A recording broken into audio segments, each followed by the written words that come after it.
TBP news, आवाज तुमचा, साथ आमची। आरक्षणाच्या मुद्द्यावरून विरोधकांनी मत मांडावं असा त्यांचा आग्रह आहे।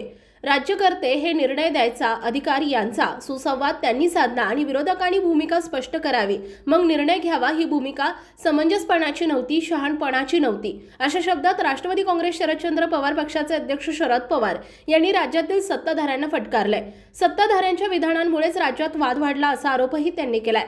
पुणे येथील एका कार्यक्रमानंतर आयोजित वार्तालाप कार्यक्रमात ते बोलत होते। अन्न आणि नागरी पुरवठा मंत्री छगन भुजबळ यांनी मंगळवारी शरद पवार यांची भेट घेतली होती। त्याबद्दल पत्रकारांनी विचारलं असता पवार म्हणाले, अलीकडील भुजबळांची 2 भाषणं छान झाली, त्याआधी ते बीडला गेले, बारामतीतही त्यांनी चांगलं भाषण केलं। दोन्ही भाषणात माझ्याबद्दल आस्था आणि कौतुक व्यक्त केलं।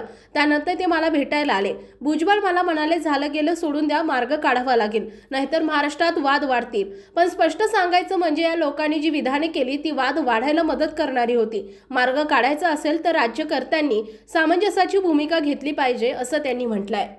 आपल्या भागातील महत्त्वाच्या आणि ताज्या बातम्या पाहण्यासाठी आजच TBP